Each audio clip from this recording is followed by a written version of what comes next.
Hello, I'm Professor Linda Calfian, and now we're going to take a look at the syllabus. So I'm going to share my screen with your Brightspace to begin with. So again, I use this video for all of my voice and diction classes, and my classes meet asynchronously, which means only online, or they meet in person. So depending on which section you signed up for, your number will be right here. So right now, this one says asynchronous, but it could be another section that's in person, or it could be a section that meets for 3 weeks or 5 weeks or 7.5 weeks. So I use this syllabus and this video for the syllabus for all of my sections. But it is very important that you understand your section number. Why is that? So I'm going to stop sharing that for a minute. When you register for your Kendall Hunt, which is the publishing company that your book uses, it's important because you're going to come to a page that looks something like this, and you'll click on it. And my page doesn't want to open. Okay, here it is. Opening several times. And the section numbers will be listed. Okay, so as you can see, you're not going to see all these. You're just going to see the ones for either your summer or spring section or fall section. So make sure you click the right section, because here in the spring, I have an in-person, I have an online asynchronous, and I have a 7.5 week. So you don't want to get into the wrong section. So please remember that when you are registering, that it is important that you understand which section number you're in, okay? And that's what I have to say about that. Then you're going to go into your course home. And let me make this a little bigger. And you're going to go into your course information.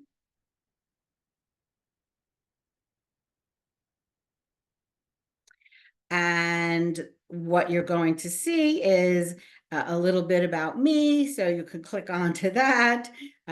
If you've forgotten how to Brightspace, there's a 2-minute video for that. And then I have a welcome message. Hopefully everyone has listened to that before this.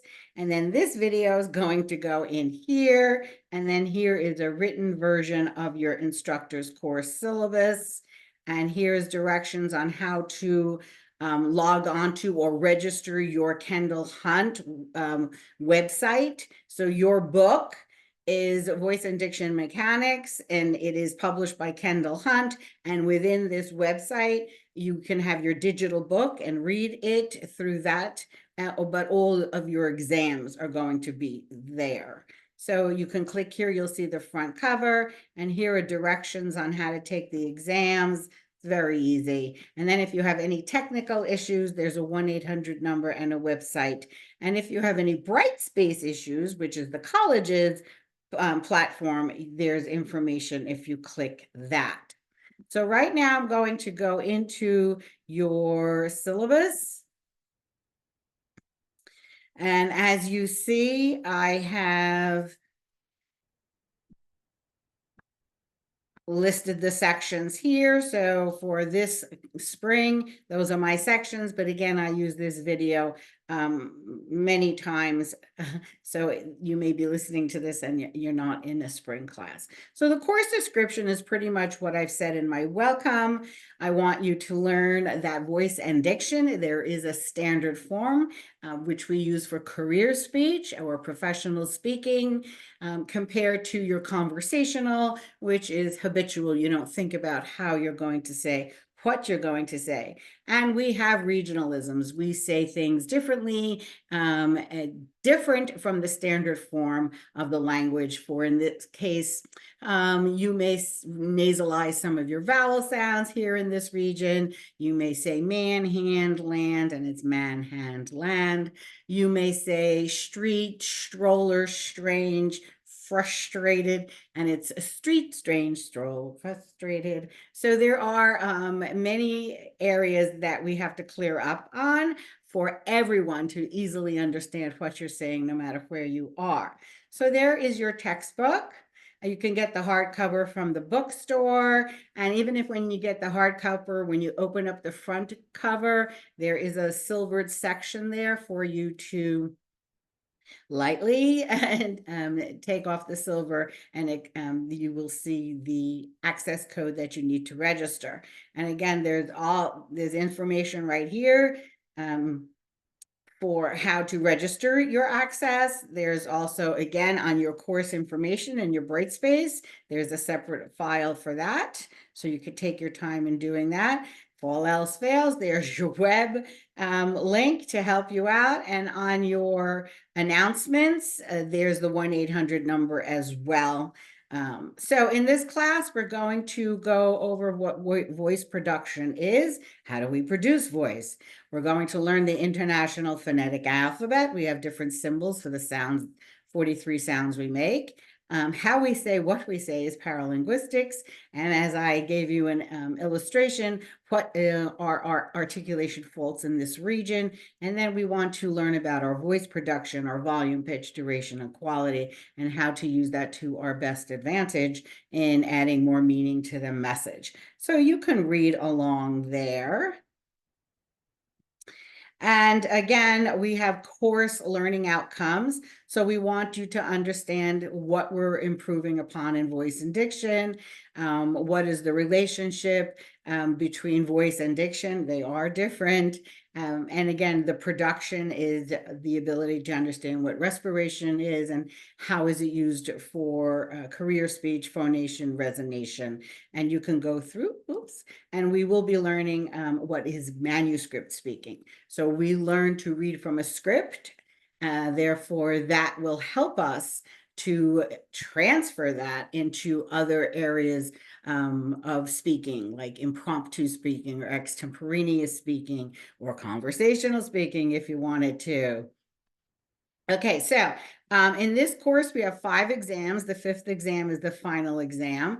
We have a writing assignment called the manuscript, and that uses script markings to work on changes in volume, pitch, duration, and quality that will help us enhance the meaning or add more meaning to the message. And then you have an essay. So that is easily understood there. And then attendance for asynchronous classes, your attendance is based on assignments that you submit and discussions that you submit. So discussions are weekly. And in class, obviously you come to in class and we have our discussions in person.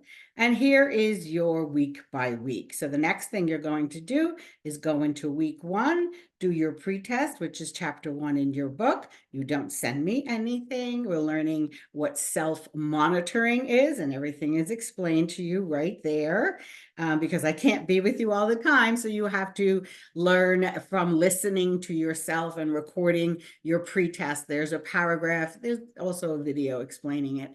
There's a paragraph you have to read, and then when you listen back, were you speaking as fast as you do in conversation? Did you slow down? Did you use pauses? Did you have differences in volume control or pitch variety, the notes? So we're going to learn all that, but you have to start somewhere. So if you are in an asynchronous, you're going to see that in green, I have when discussions are due. And again, discussions are on Brightspace and they are weekly. And then we have exams, which are on Kendall Hunt. So the first exam is on chapters 1 through 3. Okay, and then we have the written assignment. So you may want to print out the class schedule or the syllabus, and then we can continue past that. We want to make sure that you are understanding that we have other facilities here at the college that would help you to be great and extraordinary in this class. Okay. All right, and that's your syllabus for you. Again, I hope you enjoy this class. The most important thing is to understand which section you're in, and when you register for Kendall Hunt, that you are entering the correct section number. So I believe the digital is also, if you're purchasing the book, doesn't matter, hard copy or digital, whatever you're comfortable with. But when you register your access code, you will always get the digital version. Okay, I hope you enjoy this class, and my office hours are listed somewhere. Yeah, they are. Online only on Mondays from 9 to 11, Tuesday and Thursday, 11:15 to 12, and then 1:15 to 2. I'm in my office, so those are for in-person. So if I do have many students in my office, I may not get to the online, but I definitely will get to you by 3 o'clock or 3:15 when my class ends. I usually stop around 3:15 when I leave school, or 3:30. So if you're going to send me an email later in the evening, I will not get to it until the morning during my office hours, or as I'm checking in once in a while. Okay, thank you again, and enjoy the course. And I'll stop sharing and stop recording.